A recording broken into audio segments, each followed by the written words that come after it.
Welcome to the Impactful Engineer Project.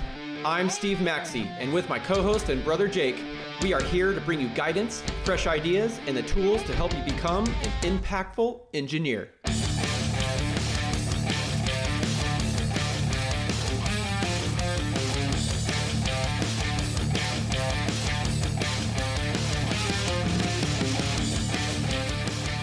Welcome to the Impactful Engineer. Our mission is to help you grow your engineering career and inspire you to pursue your full potential as not only an engineering professional, but as a member of your greater community. I'm Jake Maxey. I own and operate NLS Engineering. I'm an electrical engineer, and I'm here with my brother Steve, who is a mechanical engineering manager in new product development. What's going on? Hello, Jacob. Good week? It was a good week. Yeah. I finally so fixed my truck. Yes. There you go. I took a vacation day and fixed the truck, which was great. Which is a good way to spend some vacation time. Yeah. I mean, because I relax by doing that. So. Yeah. Well, I mean, it had to have been nagging at you forever, right? Yeah, it has. And so vacations are very useful for balancing the scales, you know? Yeah. And it's not just fixing a truck so it can run and drive and I can just drive it. It's more of a catalyst for more things to come because I'm able to fix my truck, and now that means I can tow things. And that you have means things to tow. I have things to tow. I need to drop a certain car of mine off to a friend's shop so he can finish that car because I don't have time to finish that particular car. And so, yeah, now that's going to happen, which is fantastic because I really want to drive that car because I bought it specifically as an enjoyment vehicle. And I only drove it for about a year before I decided to be an idiot and take it apart. So this will be a direct return of joy to Steve's life. It will. And so it was worth the vacation day to fix a coolant leak under an EGR cooler on a diesel truck. Amazing. Yes. Absolutely amazing. How about you, man? How was your week? Oh, it was good. I'm kind of setting a new routine, so I'm able to go out and network more and create my own schedule a little more, which is great. Now that I'm going to be operating this business, I'm starting to think about what is that actually going to look like on a day-to-day basis, getting that tuned in, and then I'm transitioning out of my employment. So middle of June will be my last day as an actual W-2 employee, which changes some things, right? So, yeah, man, I'm in new territory here. So, so that's where I'm at. It's fun. Heck yeah, man. That is super exciting. So yeah, let's get into our housekeeping here. For our new listeners, within this podcast, we do have a few episode formats. This particular episode is our most common type, and it has Jake and I presenting a topic where we introduce the why and how around that topic and give you some tips to inspire some action, right, to further your career. Occasionally, we will have some quick solo episodes that immediately get down to a top of mind point that we just want to get off our chest and share to you that is going to be critical to growing your career. These can often be just high level mindset type concepts that can kind of change your thinking, or just a more detailed, like just do this and you will see this result type of a specific action. And finally, about once a month and lately a little more often, which is awesome, we will have our long format guest episode where we bring in experts in a particular field to share their perspective, mindsets, and actionable tips around their area of genius. Excellent. So now you're all caught up. All caught up. Today's like one of those more, I think, detailed ones, and we'll have a little more like, here's what you can do instead of doing something else. So I think it's going to be great. I think it's more tactical.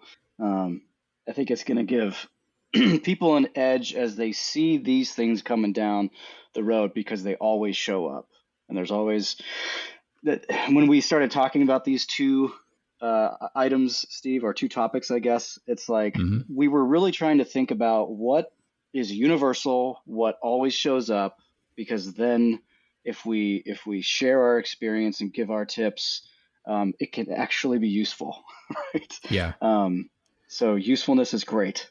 Yeah. I mean, because at first we were like, oh, what's something in your industry and what's something in your industry? And as we're talking about, it's like, well, I don't really hear those, or I don't really hear those. And then we landed on these two that were like, oh, yeah, this is like universally prevalent everywhere. So let's just dive into these. Yeah, for sure. So just to frame it up real quick, there are going to be things that you hear or mindsets that you adopt or I guess strategy, if you want to call it that, that you're going to experience in your career that if not handled, or I guess I don't want to tell you, like, this is our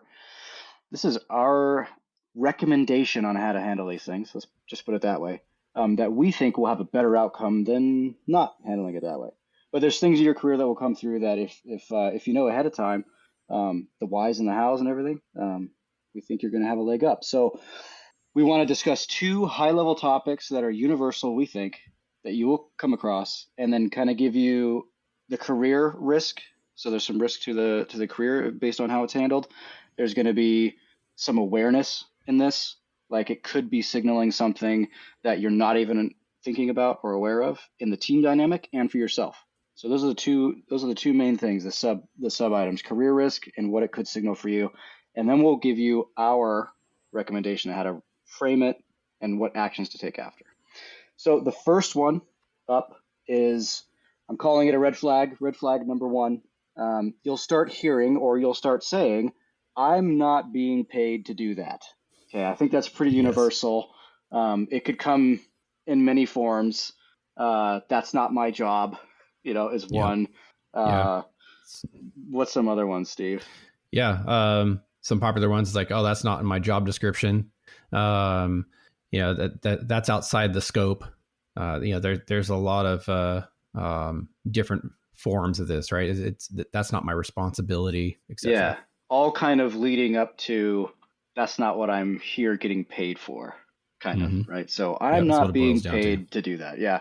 Okay, quickly, or transition here. Career risk. So what is the career risk that is present if you start telling even your boss or someone else, I'm not being paid to do that, right? So one of them is you can be seen as someone who's transactional, not team oriented, not playing as a team, right? Mm-hmm. What do you think, Steve? What's a career risk? The biggest one that just popped in my head is I'm not open to more opportunity. Absolutely. I don't want to be bothered with an opportunity that can advance my position or career or whatever you want to call it. That's what you're signaling. Yeah. So where is that job description that this should be based on, right? Is it still the one that was used to get you into the interview process? Like, who's maintaining this list? And should they go just read the list and not give you anything that's outside that, and you'll be happy? Yeah. So people will start thinking that way. Which leads to like limiting your exposure, learning moments that people would bring up to you, and they just think, oh, Jake's just going to say that's not my job, so I'm going to go talk to the other person that's more open. So you get less time with senior people, less time with opening your mind to other avenues of thinking, and so it just kind of like limits you, right? So I think that's probably pretty obvious for everyone listening, but I think where we could bring some value is how you turn that on its head. So that's the career risk.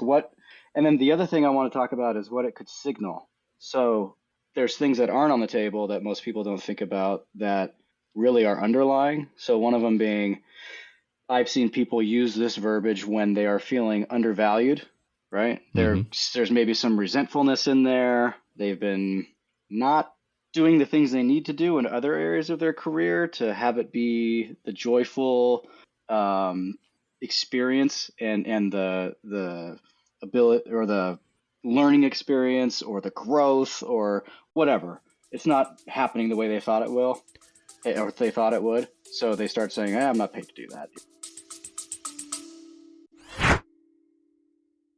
Hey, my fellow impactful engineers. If there's one thing that you could do to help out this community, it's to keep listening to the podcast, but also if you found value in it, to share it with one person, give us a 5-star review, or even leave a text review. It'll only take a few seconds of your time. Find that person that you think could enjoy some of this or learn from it, and pass on the good word. Now back to the show. Yeah. And another one that comes to my mind is they may be feeling overwhelmed with what's on their plate, right? And so they don't want additional things to do. And so they're like, that's like their filter. Oh, well, that's not my job description, so I'm not going to add it to my plate. Yep. And using that language, as we'll discuss, we need to reframe it a little bit, use some different language. Exactly. So yeah, you might be thinking that you're just using this to protect the time, protect your role, stay in your lane, kind of a thing. Okay. How do we? So what are the downs? What are some of the downsides of using that language, Steve? Well, people aren't going to want to come to you first for either new projects, high impact type work, etc. They're going to start relying on others to get the work done, and then your overall value to the organization is going to decrease from that point, right? Because you're not going to be the go-to person. Other people are going to be, because they're going to be more willing to do that extra work. I mean, that's like the first thing that comes to my mind. How about you? Do you have something that's on top? It's kind of the same. It's like you'll just be known as this rigid, defensive, uncollaborative person, you know? Mm-hmm. So people will follow the path of least resistance to get the job done. And that's going to be in the form of other people that are more willing and excited to do it. Right. Yeah. And what happens when no one wants to give you work? You know, you're just putting yourself in a worse place. You're making it less likely that you will have a great career. So we don't want that to happen. Yeah. So let's reframe that. Yeah. So let's reframe it. So like for me, I mean, it's been so long since I've used this myself, but it's just I see this as boundaries. I see this as addressing those other signals that you might be too busy, you might not be appreciated. So I think when this comes, into my mind or my thought process, it's just about realizing it and then asking yourself, why am I so rigid on this? Could it be that I'm overwhelmed? Could it be that I feel like I'm being taken advantage of? Could it be I have no boundaries anywhere at work? Mm-hmm. So it's just culminating into this, I'm just going to start taking this hard mindset stance. And this hard stance, and I'm just going to lump it up to, I'm not being paid to do that, so I'm not doing that. So just start asking yourself those questions. Like asking better questions obviously gets us to a better solution and a better place.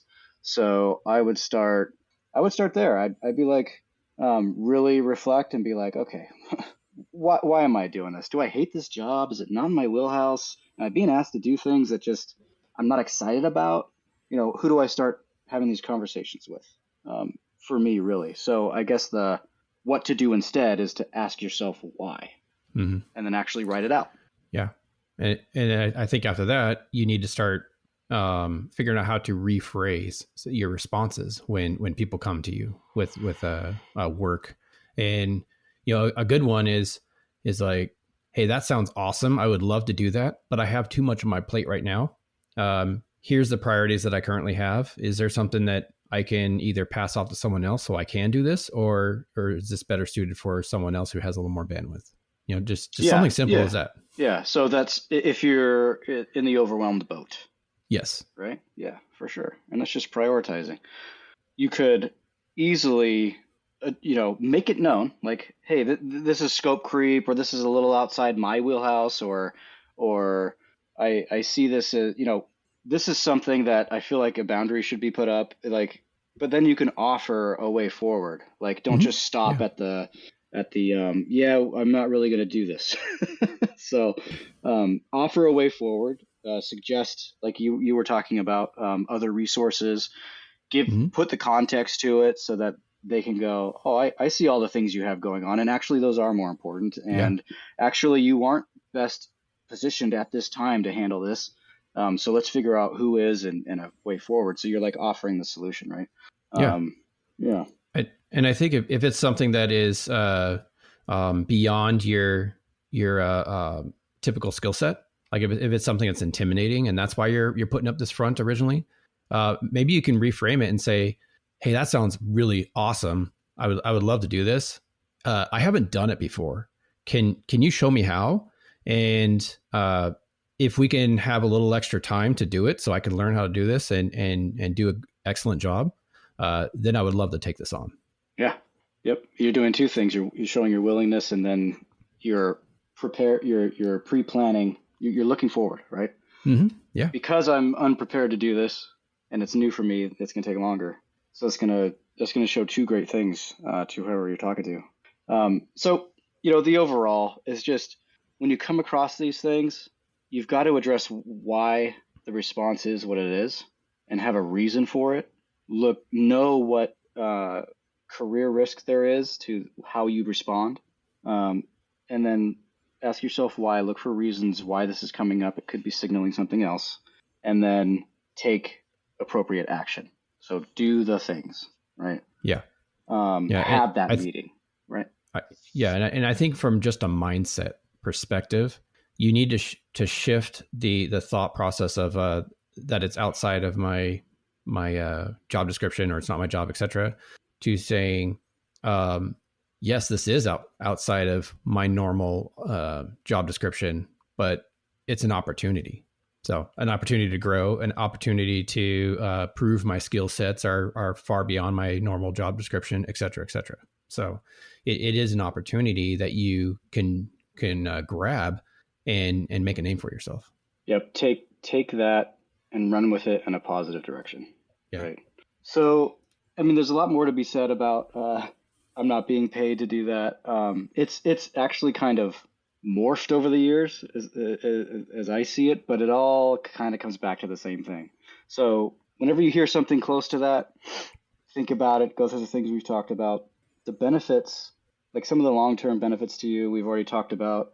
But you're basically going to train yourself to become the person that can spot issues before they really become issues, and move forward with them, resolve the issue. You've gotten that practice, right? If you staying in your lane, it can be good. It could be highly productive. Pushing that boundary a little bit and doing the work that's outside of your scope, just every once in a while, right? Is going to give you that foresight, and it's going to make you a better leader. And then you can also take that opportunity, like you said, Steve, the person that you take that opportunity with matters too. And you're going to build a ton of trust with them, right? Because then they'll come to you, they'll trust what you have to say. And it won't just be that baseline of, they always just say it's not their job, right? Yeah. Seems obvious, but it has to be brought up because I see it a lot, Yeah.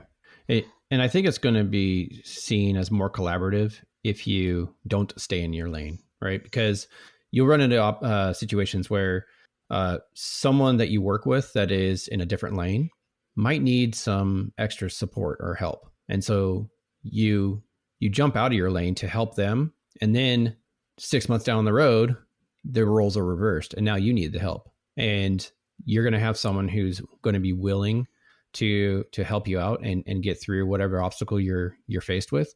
And it's just a more collaborative effort. And then, as you said, you're going to build a lot of trust with your peers and your direct reports, if it's that direction, or your management. And I'll end with some just concrete examples just to really, solidify this. So in a recent job, or I guess in all my jobs, I force coordination to happen. Like, it's not my job to do that. Like, we should generally expect that all the engineers working on the job have the competency to go through all the necessary steps and do all the necessary coordination to get the job done well. Well, I have found that if I don't force some coordination, at least talk about it, set a couple meetings here that are above and beyond to walk through some things, I have never seen that work poorly for me. I've always seen it work out really well for me.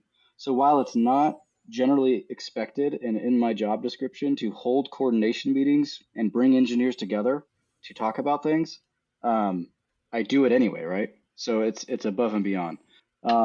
Is it my job to do that? Sure, to a point, but I could easily say, oh, that's not my job. My job is to manage the project and just make sure everything goes smooth with the client, be good client facing, and have the meetings and all that. And I shouldn't get into the weeds, and I shouldn't be bringing the engineers together. They know to come together and have regular intervaled communication time. Does it always work? So, you go above and beyond. You do what's not in the quote unquote job description. And then another one is, is it in my job description to call somebody outside of work hours to have a chat because they're struggling? Is that in my job description? No. That's not my job to listen to your inability or not inability, but confused state about what to do because you have little experience or you just want some advice. Is it my job to do that? No, but I do it. Mm-hmm. Right. So but it's a great opportunity, and tying it back to building trust with people, helping the team out. Right. In the conversations that have my name in it, it's not going to be that I never help. It's actually going to be like, he goes above and beyond to help us out, even when he's not on the clock. Right. So those are two concrete examples that can be followed. So insert example. Steve, you got a concrete one, or do you want to move on to the next red flag? No, let's go and move on.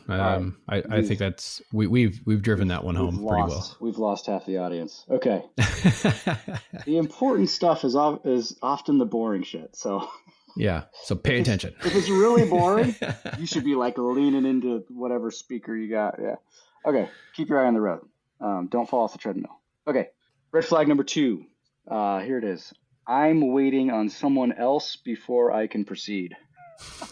That's one of my favorites. This is the greatest one, I think. It's way better than the previous one we just talked about. This makes me laugh every time. I'm waiting on someone else before I can do anything. All right, Steve, you can start us off with the career risks on that one. People are going to view you as not having urgency at all. Right. Which we've discussed that's is the very huge important. one. Yes. I mean, we just had an episode on that. I believe it was the last episode. Yeah. Yep. You get labeled as someone who needs to be told what to do. Mm-hmm. That's for sure. I think people, so that's one. I think another one that kind of that will fall into this is some valid points. Like, hey, there's a sequence to things, and I'm waiting for this response, before I do it. But you shouldn't allow that to then become, it's been 4 weeks, right? And then it's like, yes. But I was just waiting, so don't allow that to happen, because saying this to yourself will get you there real quick. Yeah, it'll show a clear lack of ownership of the project. If that's all you're doing is saying, I'm waiting on so and so. Yeah. And what your expectation is that you say it once, you ask for it once, mm-hmm. and then at some point you're going to get it. And then it's like, then I can proceed, right? That's what this mindset kind of gets you trapped in. So it's going to be really important to reframe it. You'll lose momentum. People will forget that you're waiting on them. Yeah, that's a big one, actually. Yeah, they'll think it's not important mm-hmm. because you haven't followed up at all. Yeah, Go ahead. And there's a lot to that, especially if you're in a leadership role. If you ask a direct report to do something and then you literally never ask them about it again, they're going to be like, well, it obviously wasn't that important because he's not following up. So I'm going to reprioritize all these other things that people have been following up on and get these things done first. If you are in a leadership position, you need to follow up on a regular basis and be like, hey, how's this coming? What's the progress, et cetera, because then they know it's top of mind and it's really important to you. And then they're going to actually prioritize it and work on it. Yeah. So Steve, I'm the president of your company and I come to you and I go, why isn't this done yet? And you tell me, I'm just waiting on someone else. Yeah, that's bad news. Yeah, it's going to be great for you, isn't it? Yeah. You need to have an answer of like, hey, we as a team are, such percentage through this testing process. We expect to have the result by such and such day. Right. I will let you know as soon as I get the report or whatever. And the more you get used to him asking or her asking those questions, the more that you could be proactive in it so that those questions go away.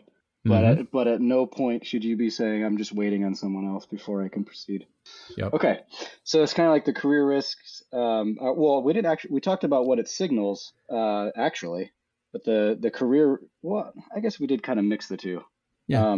I did want to make the point though, that it can signal that you're fearful of making the wrong move, when really you just kind of have a lack of clarity, or there was poor communication around the thing that you're waiting on.